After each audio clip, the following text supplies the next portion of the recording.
반갑습니다. 재테크 강사 배성철입니다. 오늘 시간에는 사례를 좀 다뤄보려고 합니다. 오늘 제가 선택한 사례는요, 최근에 제가 상담을 했던 사례인데 40대, 45세 4인 가족이시고요. 그리고 외벌이인 분이세요. 이제 가장 큰 고민거리는 그거였던 거죠. 늘어나는 카드 대금 때문에 아내와 굉장히 많이 싸우게 된다. 그래서 어떻게 지출 관리를 하게 되면 좋을까, 어떻게 지출 관리를 하면 좋을까에 대해서 일단 의뢰를 하셨습니다. 뭐 이거 이외에도 전반적인 내용들이 다 들어있으니까요. 일단 한번 어떤 것이 고민이고 지금 어떤 상황에 있는지 한번 이야기를 해보도록 하겠습니다. 40대 중반의 외벌이이시고요. 그리고 중학교 다니는 아이가 둘이 있고, 당연히 사교육비가 좀 점점 늘고 있겠죠. 그리고 아파트를 구입하면서 대출을 받았고요. 그리고 승진을 하셨는데 월급이 올라서 좀 여유가 생길 줄 알았더니 계속 마이너스 생활이라고 합니다. 예, 그리고 카드 명세서를 보면은 그 부부가 계속 싸우신대요. 계속 뭔가 좀 트러블이 있겠죠. 당연히 금액이 줄어들면 상관이 없는데, 예, 늘어나면 당연히 싸우게 돼 있습니다. 그렇게 트러블이 좀 많이 생겼고요. 그리고 엎친 데 덮친 격으로 마이너스 통장으로 주식을 하셨어요. 뭐 그 심정도 충분히 이해를 합니다. 소득이 많이 늘지 않기 때문에 그것 때문에 투자를 하시는 분들이 많아요. 굉장히 위험한 케이스죠. 예, 원래 투자는 그렇게 하는 게 아닙니다. 내가 소득을 늘리기 위해서, 아니면 내가 정말 급해서 하는 투자는 안 되는 거죠. 소득을 내가 늘려야겠다. 그리고 내가 카드값을 메꿔야겠다라는 건 내가 급한 거잖아요. 그래서 급해서 하는 투자는 항상 탈이 나기 마련입니다. 우리는 꼭 쓰는 데만 쓰는 것 같은데 계속 마이너스고, 그러니까 계속 싸우게 된다. 예, 그리고 노후 준비는 뭐 택도 없고, 예, 이런 얘기를 하십니다. 사실 40대 같은 경우는요, 일단 주택 마련, 그리고 애들 교육비, 뭐 노후 준비 이런 것들로 갈등이 커지는 시기예요. 원래 그 시기가 갈등이 가장 커지는 시기입니다. 따라서 이 시기에 소득과 지출을 굉장히 꼼꼼하게 다뤄봐야 되고요. 그리고 돈에 대한 이야기를 조금 더 많이 해야 돼요. 근데 무엇보다도 사실은 가장 큰 어떤 그 트러블이, 마찰이 생기는 이유는 지출에 대한 우선순위가 서로 다르기 때문이에요. 근데 이거를 대화를 통해서 풀지 않으면 사실 어떻게도 풀 수가 없습니다. 그렇기 때문에 더 많은 대화를 해야 되고, 그 우선순위에 대해서 이야기를 더 많이 해야 되는 거죠. 그것이 누가 맞는지 누가 옳은지 서로 좀 열린 마음으로 대화를 하면서 이 사태를 해결해 가야 하는 것이 가장 키포인트라고 생각을 합니다. 일단 간단하게 현황을 좀 볼게요. 지금 어떤 소득 그리고 어떤 지출을 하고 계신지에 대한 내용들을 먼저 파악을 해보도록 하겠습니다. 소득은 외벌이세요. 월 소득은 약 380에서 한 420 정도 수준. 그리고 뭐 보너스가 들어오는 날도 있고 하니까 뭐 간간히 좀 다를 거라고 생각을 하고요. 뭐 기타 소득으로 500만 원 정도가 더 들어올 수도 있다고 합니다. 저축으로는 청약 8만 원, 그러니까 청약이 2만 원씩 내 건이 있고요. 그리고 뭐 고정비로는 주택담보대출 85만 원, 보험료 45만 원, 그 다음에 교육비 80만 원에서 210만 원의 고정 지출이 나가고 있고요. 그리고 변동비로는 190에서 240만 원, 뭐 관리비, 공과금, 그 다음에 휴대폰, 그 다음에 생활비, 용돈 이런 거 다 필요하겠죠. 교통비까지 해서. 그래서 합계로는 한 408만 원에서 458만 원 정도, 약 한 400만 원대 중반 정도가 나가는 거예요. 감이 오시나요? 예, 버는 돈보다 나가는 돈이 더 많은 구조인 겁니다. 당연히 트러블이 생길 수밖에 없죠. 점점 재정이 마이너스가 되고 있으니까요. 자산으로는 금융자산, 예, 청약이 답니다.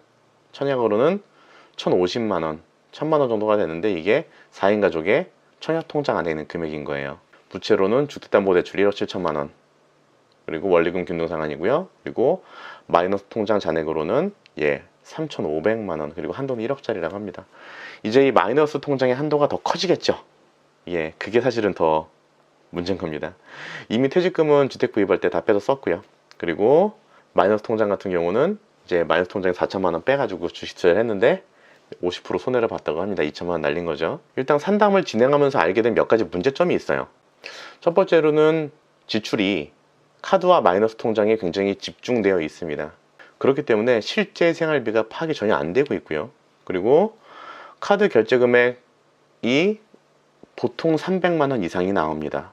예, 물론 교육비랑 보험이 포함되어 있고 관리비나 휴대폰비도 포함되어 있지만 굉장히 많은 금액이에요. 사실은 300만 원이라는 금액이. 그리고 세 번째로는 마이너스 통장을 급여 통장으로 사용하고 있어요. 그러다 보니까 소득보다 지출이 커져도 인지하지 못하는 겁니다.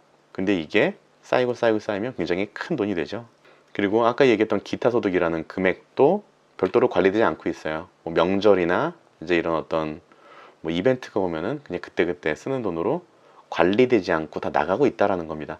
물론 써야 될 곳엔 써야 돼요. 하지만 관리되어야 한다라는 거 기억하셔야 되고요. 그리고 이 상황에서 지금 배우자 같은 경우, 아내 같은 경우는 사교육비를 조금 더 늘려야 한다라고 고민을 하고 있습니다. 아마 교육에 대한 욕심이 조금 더 있으신 것 같고요. 그래서 지금 나가는 돈보다는 조금 더 지출해서 아이들의 교육을 시켜야 한다라고 생각을 해서 좀 고민을 하고 계신 것 같네요. 자, 그래서 솔루션을 이렇게 한번 내봤습니다. 첫 번째로는 일단 부채 현황을 한번 정리를 해봤어요.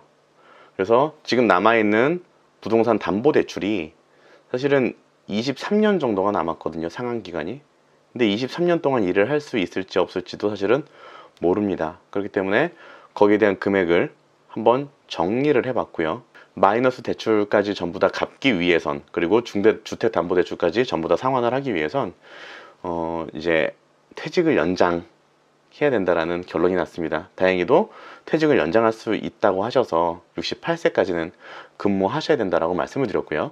노후 준비에 대해서는 아내분이 국민연금을 활용하시는 걸 좀 권해드리는 쪽으로 방향을 잡았습니다.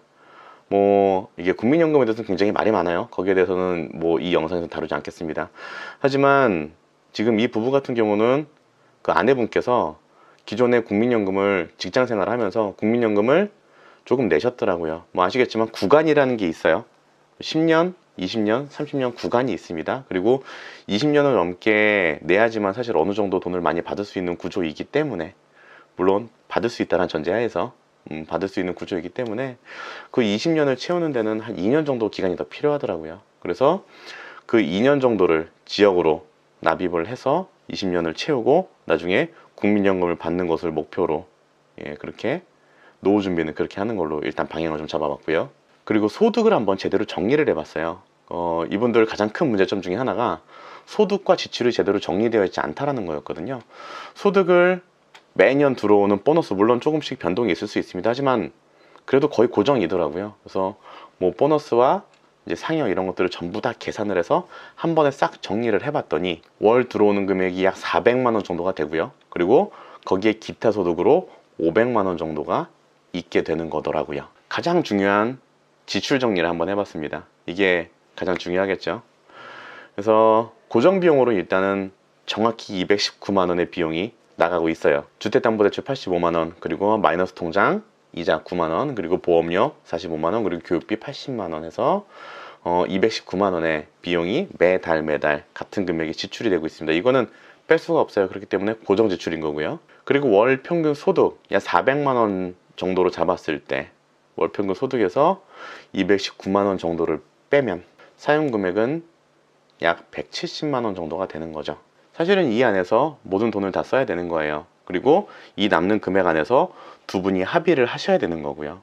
그래서 우선순위를 정해야죠. 아이들 교육이 먼저인지, 좀 외식을 더 할 것인지, 아니면은 우리가 취미생활을 더 할 것인지, 뭐 각자가 생각하는 어떤 우선순위가 있겠죠. 그럼 우선순위에 맞게 이 남은 170만 원이라는 돈에서 서로 쪼개서 계획을 세우는 그런 작업이 필요한 겁니다. 일단 그렇게 지출 예산을 세우기 위해서는 몇 가지를 알아야 하는데요.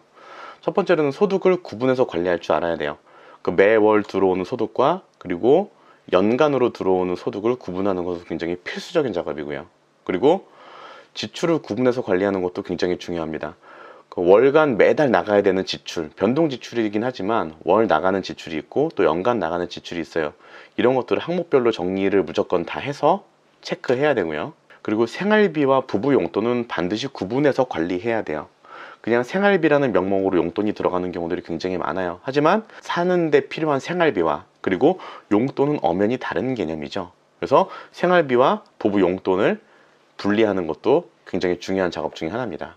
그리고 통장 쪼개기에 대해서는 굉장히 여러 번 강조한 바가 있어요. 만약에 뭐 여기에 대해서 잘 모르겠다, 내용을 더 알고 싶다라고 하시면 저희 카페 오면 굉장히 정리 잘 돼 있기 때문에 저희 카페 통해서 한번 보시면 될 것 같고요. 일단 통장 쪼개기, 통장 구분 자체가 전혀 안 돼 있죠. 그래서 뭐 생활비 통장이나 비정기적인 지출을 위한 통장, 그리고 투자를 위한 통장, 용돈 통장은 다 따로 분리해서 구분해서 관리해야만 합니다. 그리고 지출을 줄이는 순서도 있어요. 사실은 고정 지출은 굉장히 줄이기 힘들죠. 거기서는 손댈 것이 사실은 별로 없습니다. 뭐 이자를 안 낼 수는 없잖아요. 그리고 관리비 안 낼 수 없고. 그래서 고정 지출을 줄일 수 없기 때문에 사실은 지출을 줄이는 순서가 필요한데, 첫 번째로는 연간 비정기 지출을 줄이는 것이 중요하고요. 그리고 매월 나가야 되는 변동 지출을 먼저 줄여야 됩니다. 그래도 안 되면 결국에는 고정 지출에 손을 대야 하는 건데, 사실은 거기까지 가면 안 되겠죠. 그 전에 연간 비정기 지출이나 아니면은 변동 비용에서 지출을 줄여서 생활비를 맞춰야 하는 거죠. 그리고 마지막으로 가능하면 월 소득 안에서 연간 비정기 지출이나 아니면 변동 지출을 다 소화하는 것들이 좋아요. 그렇게 해야지만 사실 연간 기타 소득으로 들어오는 금액에 대해선 어느 정도 투자를 할 수가 있는 거거든요. 목돈을 모아서 투자도 해야 되고 자산을 불려 나가야 되는 거잖아요. 그냥 현상 유지를 하는 것만으로는 만족하려고 저한테 상담을 오지도 않으셨을 거고, 지금처럼만 살기 위해서 돈을 버는 것도 아닐 것이기 때문에 사실 연간 들어오는 비정기적인 어떤 수입에 대해서는 꼭 투자를 할 수 있도록, 나머지 월간으로 들어오는 정기적인 수입에 대해서 모든 지출을 다 커버할 수 있게 계획을 짜는 것도 굉장히 중요한 그런 포인트라고 생각을 합니다. 사실은 제가 이 커플한테는 크게 어떤 상품을 권해드리진 못했어요.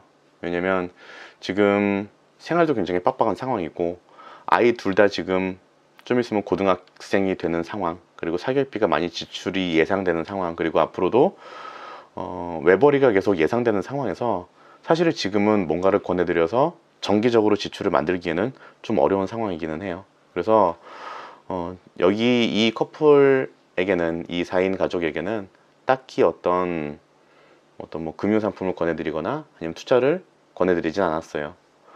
나중에 배우자분이 맞벌이를 할 계획이 있다고 하시더라고요. 그래서 맞벌이를 하시게 되면 이러이러한 것들을 준비해라 라고 이제 말씀을 드린 게 있기는 한데, 뭐 거기에 대해서는 지금은 이분들이 실행한 것들이 아니니까 거기에 대해서 나중에 기회가 있으면 말씀드리는 걸로 하고요.